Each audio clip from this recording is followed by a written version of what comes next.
추미애 전 장관이 법무부 장관직을 내려놓으며 검찰개혁을 재차 강조했습니다. 기념 촬영을 마친 추미애 법무부 장관이 직원들의 박수에 손을 흔들면서 법무부 청사를 떠납니다. 지난해 1월 취임 후 391일 만입니다. 퇴임사에서 추 장관은 검찰개혁의 기틀을 마련했다고 자평했습니다. 윤석열 총장과의 갈등을 의식한 듯 모든 개혁에는 저항이 있을 수 있다고 말했습니다. 영원한 개혁은 있어도 영원한 저항은 있을 수가 없습니다. 즉 개혁은 어느 시대에나 계속되지만 저항은 그 시대와 함께 사라지기 마련입니다. 동부구치소 집단 감염 사태에 대해서는 뼈아픈 일이라면서도 사과는 없었습니다. 코로나19와 관련해서는 방역사범을 엄단했다고 자평했습니다. 방역 저해 사범을 엄단하는 등 국민 안전을 최우선한 조치를 적극적으로 시행했습니다. 추 전 장관의 마지막 행보는 어떻게 예측을 하시나요?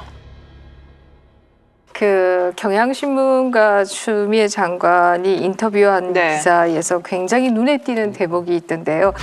추경 갈등 탓에 대통령의 지지율이 빠진 것 아니냐 이런 평가에 대해서 어떻게 생각하느냐라고 하는 질문에 대해서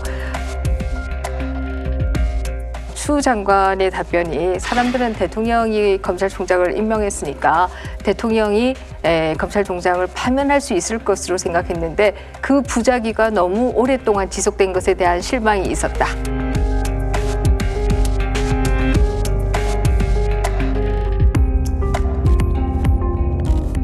이렇게 대답을 하더라고요. 이 얘기는 뭐냐? 대통령이 직접 해야 될 책임 혹은 뭐 일을 왜 나한테 시켜서 내가 욕먹게 했느냐?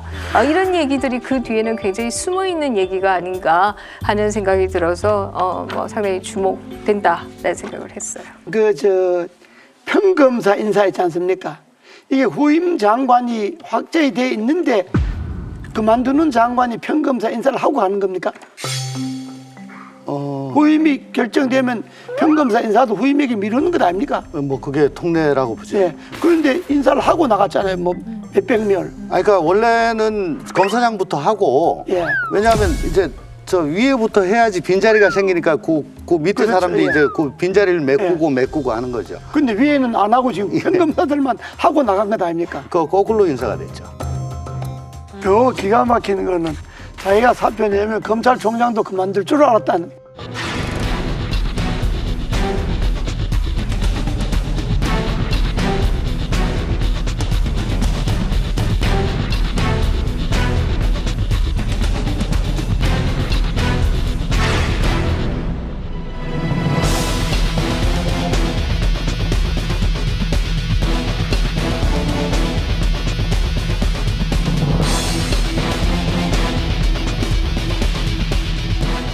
이게 얼마나 한심한 이야기예요.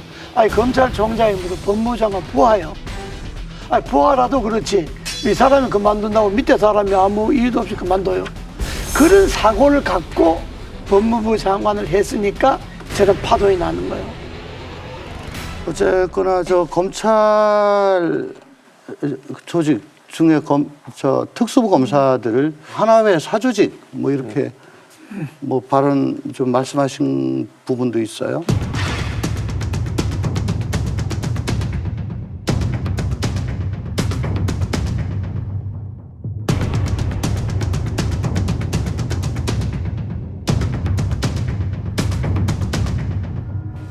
굉장히 확증 편향이 있으시고, 그러니까 평소에 그렇게 생각을 하셨더라도 장관으로 들어가가지고는 그런 생각은 이제 좀 지우고 하시는 게 맞지 않았을까 하는 그런 생각인데 이임에 즈음해가지고 인터뷰하시면서까지 그런 말씀하시는 거는 좀 적절치 못했다. 그리고 아까 우리 장관님 말씀하셨지만 내가 사표를 한번 따라낼 줄 알았다. 좀 놀랍습니다.